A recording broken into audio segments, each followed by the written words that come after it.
नमस्कार साथियों, आप सभी का हमारे YouTube चैनल विद्यालय एजुकेशन में स्वागत है। मैं सचिन आज आप सभी के लिए बिहार स्पेशल की क्लास लेकर के आया हूं और आज की इस क्लास में हम लोग पढ़ने वाले हैं बिहार की लोक संस्कृति। बिहार की लोक संस्कृति पढ़ेंगे। सबसे पहले पढ़ेंगे प्रमुख त्योहार और जितने भी त्योहार हैं बिहार के, जितने भी संगीत हैं और गीत हैं, उन सभी को आज हम पढ़ने वाले हैं। तो चलिए शुरू करते हैं आज के इस क्लास को। और ये जो क्लास है ये जीएस दृष्टि की घटना चक्र से करवाई जा रही है, तो सभी लोग क्लास को अंत तक देखिएगा। और आप जानते हैं कि बिहार का सबसे महत्वपूर्ण त्योहार है छठ पूजा और हम इसी से शुरुआत करेंगे, छठ पूजा से, जिसे आप सभी लोग जानते हैं, भली भांति परिचित भी हैं छठ पूजा के त्योहार से। तो बिहार का सबसे लोकप्रिय त्योहार है ये छठ पूजा और सूर्य देवता एवं देवी उषा को समर्पित है। आप सभी जानते हैं कि जो छठ पूजा का त्योहार है ये किसको समर्पित है? सूर्य देव और देवी उषा को। और ये वर्ष में 2 बार आता है, वर्ष में 2 बार आता है, याद रखेंगे। एक तो पहला आता है चैत्र माह में, मार्च अप्रैल में, और दूसरा आता है कार्तिक माह, जिसे अक्टूबर नवंबर बोलते हैं। तो 2 बार ये वर्ष में 2 बार होता है। आपका ये जो त्योहार है छठ पूजा का, ये 2 बार होता है, मार्च अप्रैल और अक्टूबर नवंबर। एक चैत्र में होता है और एक कार्तिक माह में होता है। और ये 3 दिवसीय त्योहार है, यह बहुत इंपॉर्टेंट है, इसके बारे में पूछा जा सकता है आपसे। 3 दिवसीय त्योहार अर्थात ये 3 दिन होने वाला त्योहार है। याद रखिएगा जो छठ है ये 3 दिन होने वाला त्योहार है।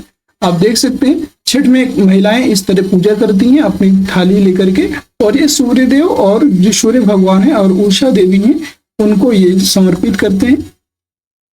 अगला त्योहार है हमारा साम चकेवा या सामा चकेवा भी इसी को बोलते हैं, सामा चकेवा। यह जो त्योहार है यह भाई बहन को समर्पित है। इसकी बात करेंगे सामा चकेवा की। यह आपका जो त्योहार रहेगा ये भाई बहन को समर्पित है, याद रख सकते हैं। और ये क्षेत्र की बात करेंगे, किस क्षेत्र में मनाया जाता है? मिथिलांचल, जो मिथिला का क्षेत्र है, मिथिला पूर्वी क्षेत्र है बिहार का, मिथिलांचल वाला, वहां पे इसे मनाया जाता है। कब मनाया जाता है? यह नवंबर माह में मनाया जाता है, याद रखेंगे। समय इसका है नवंबर माह। अब हम बात करेंगे नाग पंचमी। नाग पंचमी बहुत प्रमुख त्योहार है, याद रखिएगा। नाग पंचमी अभी आप सभी जानते हैं, इस बार नाग पंचमी जो है ये अगस्त में मनाया गया। आप सभी जानते हैं ये रक्षाबंधन के पहले मनाया जाता है और इसमें नाग पूजा को समर्पित होता है नाग पंचमी। ठीक है, जो नाग पंचमी है ये नाग पूजा को समर्पित है। ये आप देख सकते हैं, ये कुछ इस प्रकार का आपका देख सकते हैं, नाग देवता बने हुए हैं, लेकिन यहाँ पे नाग देवता की पूजा की जाती है। समय क्या रहेगा? श्रावण मास की पंचमी। श्रावण मास की पंचमी को नाग पंचमी की पूजा होती है और यह इसका प्रमुख क्षेत्र है राजगीर। जो आपका राजगीर है बिहार का, राजगीर जिले में नाग पंचमी का त्योहार मनाया जाता है। और ये वहाँ का एक तरह से देखा जाए तो पूरे भारत में मनाया जाता है। आप देखेंगे तो उत्तर प्रदेश, बिहार और इधर छत्तीसगढ़, झारखंड, हर जगह नाग पंचमी का त्योहार मनाया जाता है। लेकिन अगर प्रमुख क्षेत्र की बात करेंगे तो यह है आपका राजगीर, जो बिहार के परिप्रेक्ष्य में याद रखना है आपको। नाग पंचमी के बारे में आप सभी जानते ही हैं कि नाग पंचमी जो है ये आपका रक्षाबंधन से पहले मनाया जाता है। बिहुला त्योहार, तो हम बात करेंगे बिहुला त्योहार, ये भी बहुत इंपॉर्टेंट है। बिहुला त्योहार की बात करेंगे तो यह परिवार के कल्याण हेतु समर्पित है। मतलब परिवार के कल्याण हेतु जो देवी हैं, देवी मनसा, इनसे शुभकामनाएं प्राप्त की जाती हैं और मनसा देवी को बिहुला त्योहार समर्पित है, याद रखिएगा। मनसा देवी को समर्पित है, आप यहाँ पे देख सकते हैं। और ये जो देवी हैं ये मनसा देवी हैं। क्षेत्र की बात करेंगे, किस क्षेत्र में यह मनाया जाता है? भागलपुर एवं पूर्वी बिहार, जितना भी पूरा आपका पूर्वी बिहार है, पूर्वी बिहार में यह मनाया जाता है, भागलपुर और पूर्वी बिहार में। अगला त्योहार की बात करेंगे तो अगला त्योहार है मधु श्रावणी त्योहार। मधु श्रावणी त्योहार है अगला, और इसका बात करेंगे मधु श्रावणी की, तो ये सुहाग की रक्षा हेतु मनाया जाता है। सुहाग की जो महिलाएं होती हैं वो अपने पति की रक्षा के लिए, ये सुहाग की रक्षा के लिए मधु श्रावणी का व्रत रखती हैं और मधु श्रावणी त्योहार मनाती हैं। समय की बात करेंगे तो ये श्रावण मास में मनाया जाता है, मिथिलांचल क्षेत्र में इसको प्रमुख रूप से मनाया जाता है। अगला हम बात करेंगे जितिया। जितिया की बात करेंगे तो जितिया आपका जीवित पुत्रिका जो होता है इसके लिए रखा गया है। जो जीतिया देवी हैं, एक प्रकार की ये देवी हैं जितिया, और ये जीवित पुत्रिका के लिए होती हैं। संतानों की दीर्घायु हेतु, संतानों की दीर्घायु हेतु इनकी पूजा की जाती है और माताओं द्वारा निर्जला व्रत रखा जाता है, चितिया, याद रखिएगा। गंधर्व जीमूत वाहन की पूजा होती है, गंधर्व जीमूत वाहन की पूजा होती है इसमें, और त्रिदिवसीय त्योहार होता है। इसकी समय की बात करेंगे, अश्विन मास सितंबर में मनाया जाता है। जो अश्विन मास सितंबर होता है उसमें जितिया देवी की पूजा की जाती है। और ये सभी त्योहार जो बिहार के प्रमुख त्योहार हैं। अब हम यहाँ पे बात करेंगे पटना कलम शैली। इसके बाद आपका आता है, देख सकते हैं, जो जितिया जीवित पुत्रिका मतलब यहाँ पे जितिया देवी की पूजा हो गई। और इसके बाद हम लोग आ जाते हैं पटना की कलम शैली, और जो यहाँ से क्वेश्चन भी बनते हैं, बार बार पूछा जाता है पटना कलम शैली क्या है। तो पटना कलम शैली की बात करेंगे, यह जो है इसका मुख्य विषय होता है दैनिक जीवन, मांगलिक पर्व व पशु पक्षी का चित्रण आदि। ये जो है मांगलिक, जब शादी ब्याह होते हैं उस समय जो है पटना कलम शैली का प्रयोग किया जाता है। वहाँ लोग जो जितने भी स्थानीय जगहें होती हैं, स्थानीय क्षेत्र होते हैं, वहां पर अपने हिसाब से लोग पटना कलम शैली को अपनाते हैं। इसमें पशु पक्षियों के भी चित्रण होते हैं। और विकास काल की बात करेंगे, विकास काल कब हुआ था? 18वीं सदी से 20वीं सदी के मध्य इसका विकास हुआ था। और इसका अन्य नाम क्या है? तो इसका नाम कंपनी शैली है और पुरुषों की चित्र शैली। इसमें जो है जो पुरुष होते हैं, पुरुष जो है जितने भी मांगलिक कार्यक्रम होते हैं उनमें जा करके वहां पे दरवाजे पे है और दीवारों पे है, तो इसमें चित्र बनाए जाते हैं इसी कलम शैली के माध्यम से। तुलिका की बात करेंगे तो तुलिका जो ब्रश होती है, इसमें गिलहरी की पूंछ, ऊंट, सुअर या हिरण के बाल तथा कबूतर या चील के पंख लगाए जाते हैं। जो आपकी ब्रश होती है, आप देखे होंगे जैसे ऐसी ऐसी करके एक ब्रश होगी, तो यहाँ पे क्या होगा, इसमें जो बाल होते हैं ये गिलहरी की पूंछ हो जाती है, ऊंट या सुअर के बाल हो गए, हिरण के बाल हो गए, और कबूतर या चील के पंख। इस तरह से ये लोग क्या करते थे, इस तरह से ये लोग ब्रश बना लेते थे और उससे क्या पेंटिंग करते थे। शैलीगत विशेषताएं, जो पटना कलम शैली है इसकी विशेषताओं की बात करेंगे। इसमें जो है कागज पर सीधे ब्रश से ही चित्रकारी करते हैं, कागज पर सीधे ब्रश से ही चित्रकारी करते हैं, और कागज के साथ हाथी दांत व अभ्रक पर भी चित्र होता है। और इसके बारे में बात करेंगे तो प्राकृतिक रंगों का प्रयोग किया जाता है। इसमें जो है प्राकृतिक रंगों का प्रयोग किया जाता है, जैसे नीला रंग, नीला रंग किससे प्राप्त करते थे? नील से। पीला रंग प्यूरी मिट्टी से प्राप्त करते थे। काला रंग जो जौ की राख से प्राप्त करते थे।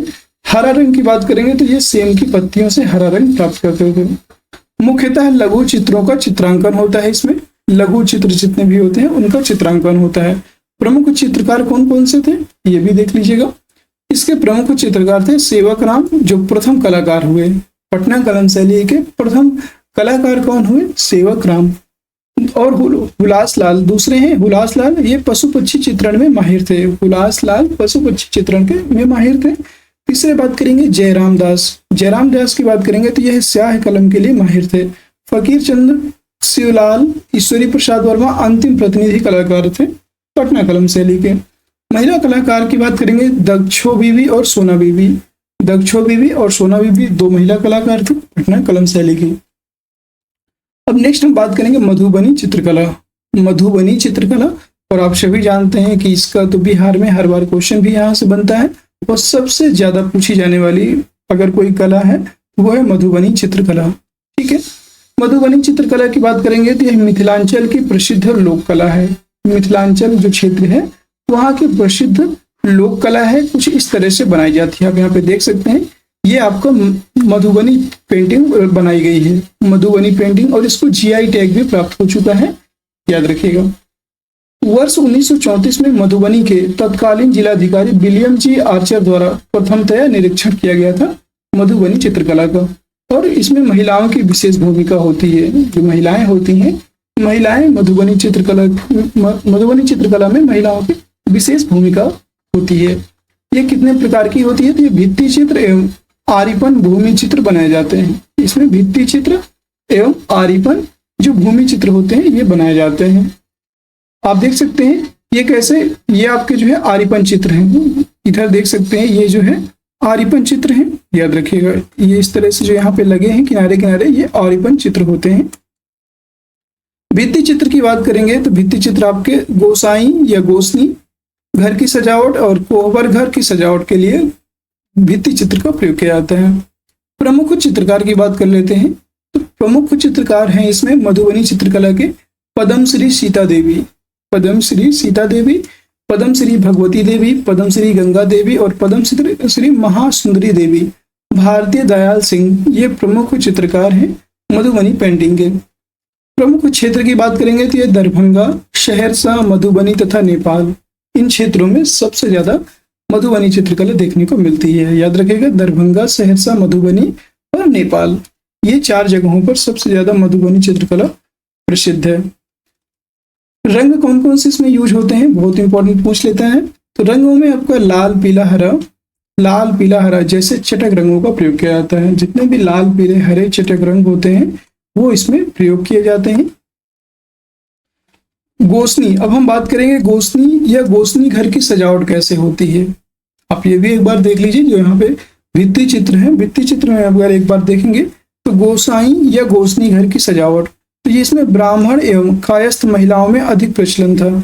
जो ब्राह्मण एवं कायस्थ परिवार होते थे, कायस्थ महिलाएं हैं, उनमें सबसे अधिक प्रचलन था गोसाई या गोसनी घर की सजावट में। और इसमें प्रमुख चित्र कौन कौन से बनाए जाते हैं, तो आप देख सकते हैं ये एक गोसनी पेंटिंग है, गोसनी घर की सजावट है, इस तरह से बनाई जाती थी। इसमें दुर्गा, विष्णु, लक्ष्मी, राधा कृष्ण, सीताराम इत्यादि की बीच में मूर्ति बनाई जाती थी और किनारे से उसको सजाया जाता था। यह धार्मिक महत्व के चित्र होते थे। शब्द अर्थ, यहाँ पे शब्द अर्थ की बात करेंगे तो गोसाई घर या गोसनी घर यह एक प्रकार का पूजा स्थान होता था। अगर आपको ये नहीं समझ में आ रहा है कि गोसाई या गोसनी क्या है, तो यह पूजा घर होता था, पूजा घर की सजावट होती थी। आरिपन किसे कहते हैं, तो आरिपन रंगोली जैसे चित्र होते थे। यहाँ पे आप देख सकते हैं ये रंगोली बनाई गई है। अब इसमें कोई कभी कभी मछलियां भी बनाई दी जाती हैं, जैसे कोई यहाँ पे मछली बना दी गई है, ये मछली नहीं है, ये तो कुछ और ही है। लेकिन मान लो ये मछली ही है ऐसे, तो ये ऐसे मछली हो जाएगी, ये चिड़ी कुछ और बन गया, कोई बात नहीं। ये ऐसे रंगोली, आप रंगोली मानिए, यहाँ पे रंगोली बनाते हैं, रंगोली में कुछ भी बना देते हैं, जैसे कोई फूल बना दिया, अच्छा सा कमल है, गुलाब है, तो यहाँ पे ये रंगोली जैसे चित्र होते हैं, इसको हम आरिपन चित्र बोलते हैं। अभी ऊपर आपको 2 प्रकार के चित्र होते हैं ना मधुबनी चित्रकला में, भित्ति चित्र और आरिपन चित्र। तो यहाँ पे भित्ति चित्र जो होते हैं गोसनी या गोसनी घर की सजावट होती है और कोहबर के घर की सजावट होती है। ठीक है, कोहबर घर मतलब नवविवाहितों का कमरा, विवाह गृह, मतलब जो भी नया नया शादी होता है उसे कहते, उसमें भी भित्ति चित्रों का प्रयोग करते हैं, याद रखिएगा। और भित्ति चित्र का प्रयोग कोहबर घर की सजावट में भी किया जाता है। जैसे अब वहां पे आप रंगोली भी बना सकते हैं, याद रखिएगा। नेक्स्ट हम बात करते हैं आगे, कोहबर घर के चित्र कैसे होते थे। कोहबर घर के चित्र एक बार देख लीजिए। कोहबर घर के चित्र जो नवविवाहित जोड़ों के, जो नवविवाहित घर होते हैं, मतलब नवविवाहित जोड़े जहाँ रुकते हैं, वहां पे कोहबर घर के चित्र बनाए जाते हैं ऐसे। यह मिथिला क्षेत्र की तांत्रिक ज्यामितीय चित्रकला है। यह मिथिला क्षेत्र की तांत्रिक ज्यामितीय चित्रकला होती है और इसमें कामुक प्रवृत्ति के चित्र बनाए जाते हैं।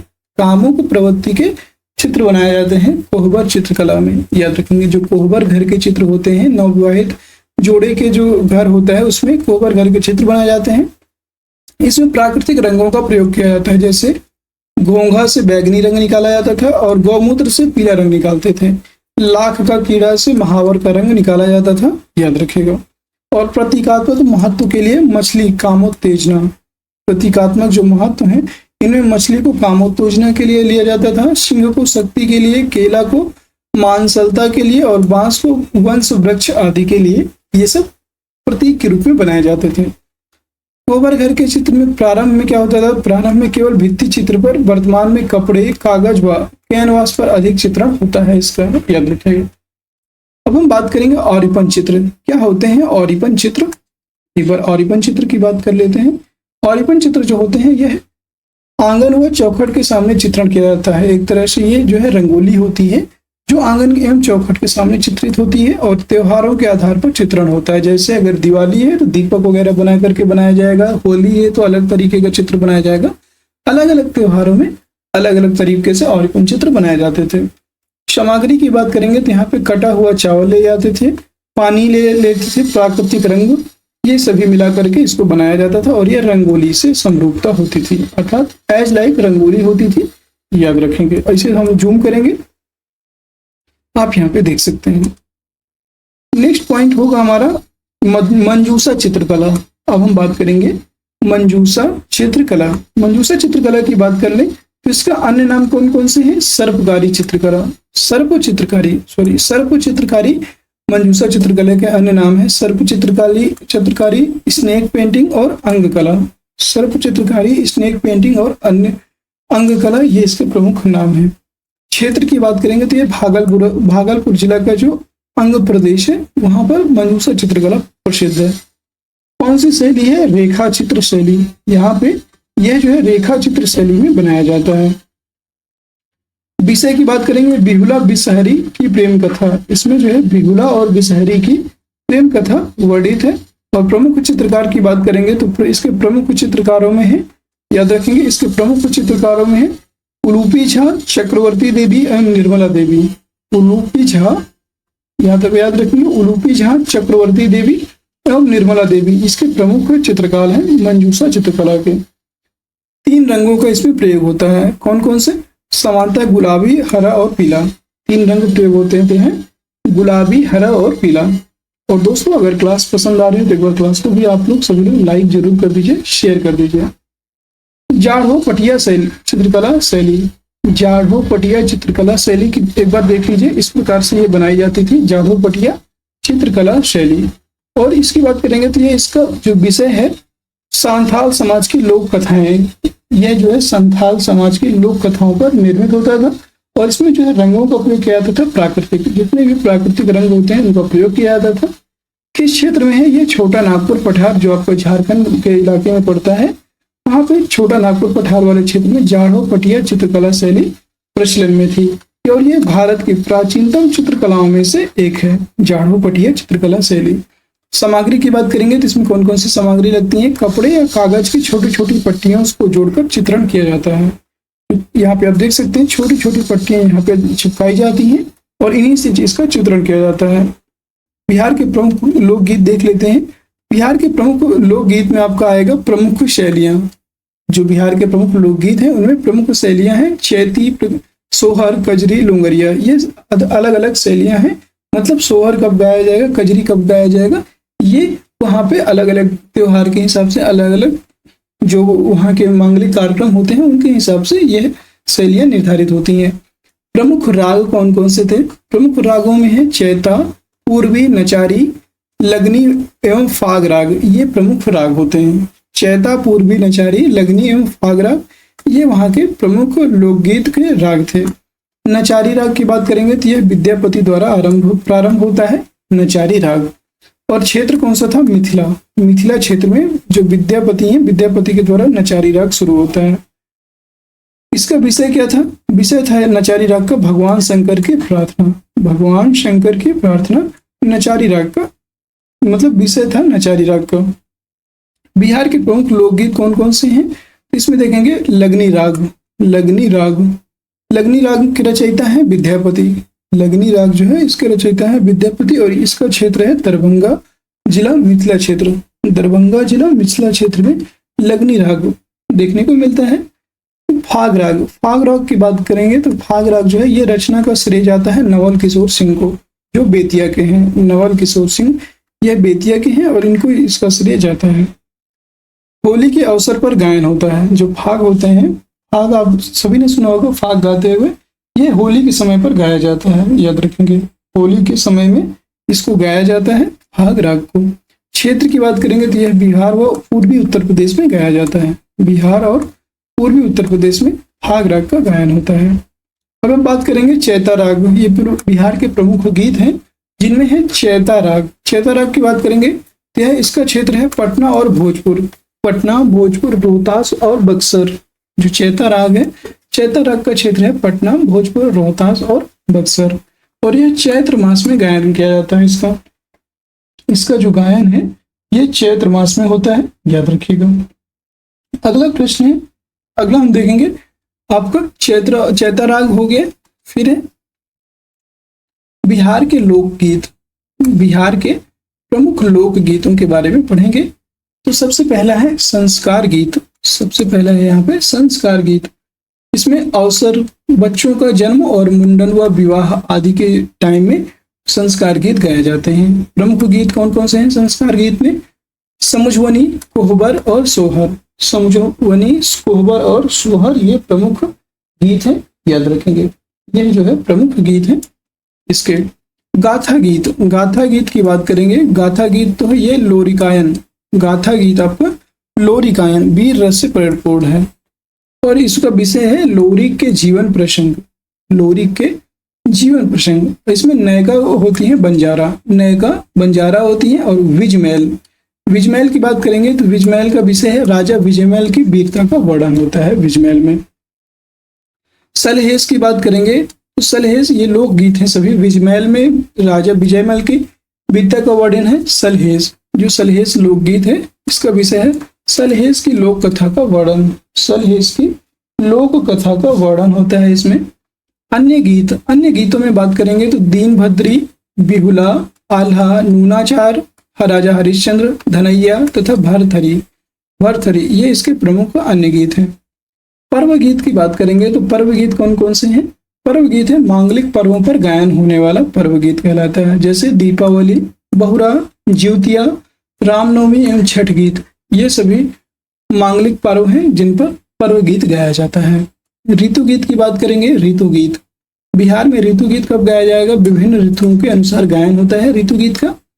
प्रमुख गीतों में है आपके कजरी, फिर चैता, बारहमासा, चतुर्मासा और हिंडोला ये इसके प्रमुख ऋतु गीत हैं। और दोस्तों आपके लिए एक जानकारी है कि हम लोग 5 तारीख से, जो आपको 5 सितंबर आने वाला है, 5 सितंबर से हम लोग जो है कोशिश करेंगे लाइव क्लास लेने की। अब यहाँ आपकी लाइव क्लास शुरू होगी 5 सितंबर से। हम लोग लाइव क्लास किया करेंगे ताकि आप लोगों से बातचीत भी कर पाए क्लास के दौरान। ऐसे में क्लास के दौरान जो है आपसे बातचीत नहीं हो पाती है, जिससे कि और भी आपको बेनिफिट होगा। और जैसे ही ये क्लास आपकी कंप्लीट होगी हम लोग कंप्लीट रूप से, मतलब पूर्ण रूप से इसके क्वेश्चन लेकर के आएंगे। और अगर आप बीपीएससी टीआरई 4 की तैयारी कर रहे हैं तो जुड़े रहिएगा हमारे साथ। और इस बार बहुत अच्छे जितने भी बच्चों ने हमारे साथ जुड़ करके तैयारी की, बहुत अच्छी मार्क्स आए हैं। टेलीग्राम चैनल को ज्वाइन कर लीजिए हमारे, वहाँ पे आपको बहुत सारी जानकारियाँ दी जाती हैं।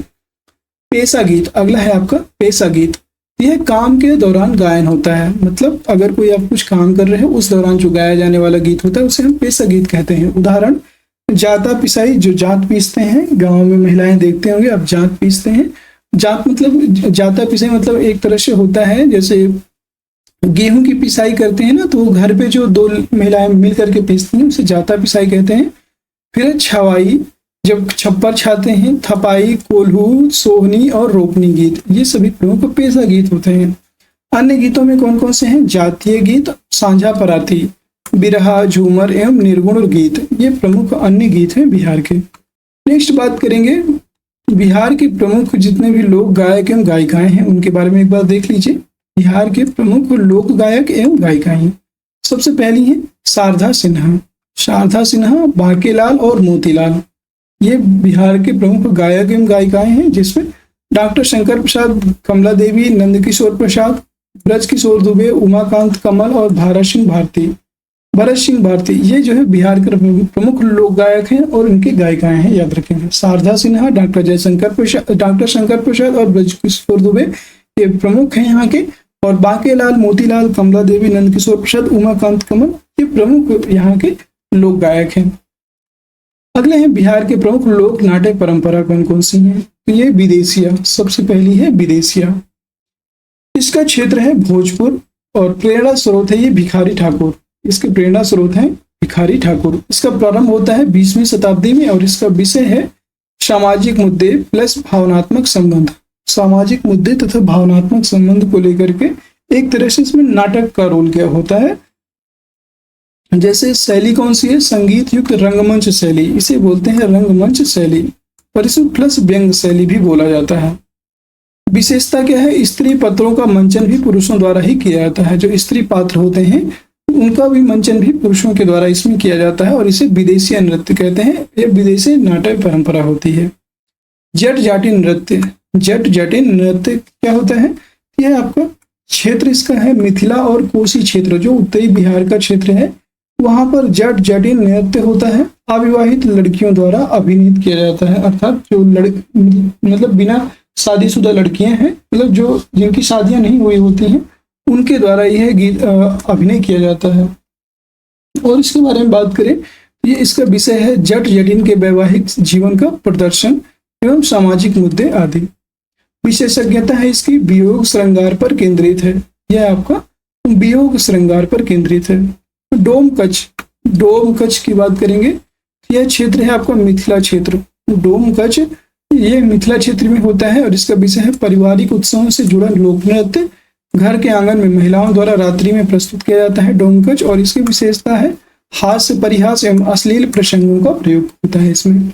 सामा चकेवा अभी बताया भी था, यह अवसर है, मतलब किस अवसर पर गाया जाता है, कार्तिक माह के शुक्ल पक्ष की सप्तमी से पूर्णमासी तक इसका मंचन होता है सामा चकेवा का। और यह शैली है प्रश्नोत्तर शैली, मतलब इसमें आमने सामने से प्रश्न पूछ करके डांस किया जाता है। विशेषता है पात्रों का निर्माण मिट्टी द्वारा, किंतु अभिनय बालिकाओं द्वारा होता है। झुमारी नृत्य, अब हम बात करेंगे झुमारी नृत्य की। यह क्षेत्र है मिथिलांचल वाला, मिथिलांचल क्षेत्र में झुमारी नृत्य होता है और गुजरात के गरबा नृत्य के समान ही यह झुमारी नृत्य होता है। इसमें विवाहित महिलाओं के द्वारा अभिनय किया जाता है। और अवसर की बात करेंगे तो यह आश्विन से कार्तिक मास तक इसका अवसर होता है। झिंझियान नृत्य, झिंझियान नृत्य की बात करेंगे, यह जो नृत्य होता है ये वर्षा की प्रतीक्षा में इंद्र देवता को प्रसन्न करने हेतु यह नृत्य किया जाता है। जो वर्षा की प्रतीक्षा होती है, जिसमें वर्षा की प्रतीक्षा में इंद्र देवता को प्रसन्न करने हेतु इस नृत्य को किया जाता है, याद रखेंगे। और यह महिलाओं द्वारा अभिनीत होता है। और अवसर क्या है, तो ग्रीष्म ऋतु में इसका अभिनय किया जाता है। जो ग्रीष्म ऋतु होती है तब इसका अवसर होता है। अब बात करेंगे आगे कीर्तनीय नृत्य की बात करेंगे तो यह आपका कब होता है, कीर्तनीय नृत्य भक्तिपूर्ण लोक नाट्य होता है यह। और यह श्री कृष्ण की लीलाओं का वर्णन किया जाता है, इसमें श्री कृष्ण की लीलाओं का वर्णन होता है, याद रखेंगे। भकुली बंका की बात करेंगे, भकुली बंका यह आपका सावन से कार्तिक माह तक आयोजन होता है, याद रखिएगा। सावन से कार्तिक माह तक का इसका आयोजन किया जाता है, ठीक है। और जट जटिन के साथ ही प्रदर्शन भी होता है। जो भाकुली बंका है इसमें जट जटिन के साथ ही प्रदर्शन किया जाता है। अब आगे बात करेंगे बगुली नृत्य है। बगुली नृत्य की बात करेंगे, ये आदर्श बहू की मर्यादाओं का वर्णन होता है इसमें बगुली नृत्य में, और यह स्त्री पात्रों द्वारा अभिनीत किया जाता है। नेक्स्ट हम बात करेंगे बिहार में कला एवं संस्कृति से संबंधित प्रमुख संस्थान कौन से हैं, बहुत इंपॉर्टेंट है, जिन्हें आप जरूर देख लीजिएगा एक बार। बिहार में कला एवं संस्कृति से जितने भी संबंधित प्रमुख संस्थान हैं, पहला है भारतीय नृत्य कला मंदिर पटना। भारतीय नृत्य कला मंदिर पटना में स्थित है। बिहार ललित कला अकादमी, ये भी आपकी पटना में स्थित है। तो आपको अगर पूछ ले कि बिहार ललित कला अकादमी कहाँ स्थित है, पटना में। फिर अंतर्राष्ट्रीय कन्वेंशन सेंटर, यह आपका राजगीर नालंदा में स्थित है। बिहार संगीत नाटक अकादमी, ये भी आपकी पटना में स्थित है। अगला है बिहार राज्य फिल्म विकास वित्त निगम लिमिटेड। बिहार राज्य फिल्म विकास एवं वित्त निगम लिमिटेड, ये आपका पटना में स्थित है। और मिथिला चित्रकला संस्थान, ये आपके मधुबनी में स्थित है। मिथिला चित्रकला संस्थान। बिहार के लोक नृत्य, हम बात करेंगे बिहार के लोक नृत्य। कटघोड़वा नृत्य, ये भी इंपॉर्टेंट है। कटघोड़वा नृत्य, यह बांस तथा लकड़ी की पतली डंडियों से बने घोड़े के ढांचे के साथ नृत्य किया जाता है, जिसे हम कटघोड़वा नृत्य कहते हैं। धोबिया नृत्य दूसरा है आपका, धोबिया नृत्य, यह धोबी जनजाति में लोकप्रिय है। धोबिया नृत्य जो है यह धोबी जनजाति में लोकप्रिय है और यह शुभ अवसरों पर आयोजित होता है। श्रृंगार गीतों की प्रधानता होती है और इसका क्षेत्र है भोजपुर वाला। भोजपुर क्षेत्र में धोबिया नृत्य किया जाता है। झिंझिया नृत्य की बात करेंगे तो यह आपका दुर्गा पूजा के अवसर पर आयोजित होता है। इसका विषय है राजा चित्रसेन एवं उनकी रानी की कथा है झिंझिया नृत्य में। और यह गांव की महिलाओं द्वारा सिर पर एक घड़ा और उसके ऊपर जलता हुआ दीपक रखकर सामूहिक नृत्य किया जाता है। अगला प्रश्न है कर्मा नृत्य। कर्मा नृत्य की बात करेंगे तो यह मुंडा एवं उरांव जो आदिवासी होते हैं, इनके द्वारा फसल की बुआई एवं कटाई के अवसर पर संपन्न किया जाता है। वाद्य यंत्र की बात करेंगे तो इसमें मादल, बांसुरी एवं तुरही का प्रयोग किया जाता है। मादल हो गया, बांसुरी हो गया, तुरही इसमें वाद्य यंत्र के रूप में प्रयोग होते हैं। क्षेत्र की बात करेंगे तो यह मुख्यतः बांका एवं पश्चिम चंपारण जिले में किया जाता है। अगला है लौंडा नृत्य। लौंडा नृत्य इसका अन्य नाम है, दूसरा नाम है बबुआ नृत्य भी कहते हैं लौंडा नृत्य को, और यह प्रमुख क्षेत्र है इसका भोजपुर में होता है। ये इसका प्रमुख क्षेत्र है भोजपुर। और लौंडा नृत्य जो है यह लड़कों द्वारा लड़की के रूप में नृत्य किया जाता है, मतलब लड़के जो होते हैं वो लड़की का रूप धारण करके लौंडा नृत्य करते हैं। झरनी नृत्य, झरनी नृत्य की बात करेंगे तो यह मुहर्रम के समय मुस्लिमों द्वारा किया जाता है। झरनी नृत्य याद रखेंगे। ये सारे आपसे पूछे जाएंगे कि किस अवसर पर कौन सा नृत्य किया जाएगा। खोलडी नृत्य, खोलडी नृत्य की बात करेंगे तो यह अतिथियों के मनोरंजन हेतु पेशेवर नर्तकियों द्वारा प्रदर्शित होता है खोलडी नृत्य। करिया झूमर नृत्य की बात करेंगे तो करिया झूमर नृत्य महिलाओं द्वारा सामूहिक नृत्य किया जाता है। और पौड़िया नृत्य, पौड़िया नृत्य की बात करेंगे तो पौड़िया नृत्य जो है यह बच्चों के जन्म के समय किया जाता है, पुरुषों द्वारा प्रदर्शित किया जाता है पौड़िया नृत्य में। घाघरा पहनकर पौड़िया नर्तक द्वारा सोहर खिलौना गीतों पर नृत्य होता है, अर्थात जो सोहर वगैरह गाते हैं पौड़िया नृत्य के द्वारा किया जाता है। और आज की क्लास हमारी यहीं पे क्या होती है, समाप्त होती है, क्योंकि आज ये हमारा जो बिहार की कला और संस्कृति वाला जो टॉपिक था ये हमारा आज ही समाप्त होता है। और यहीं पे नेक्स्ट हम पढ़ेंगे, जो हमारा नेक्स्ट टॉपिक होगा उसमें हम पढ़ेंगे बिहार का भूगोल।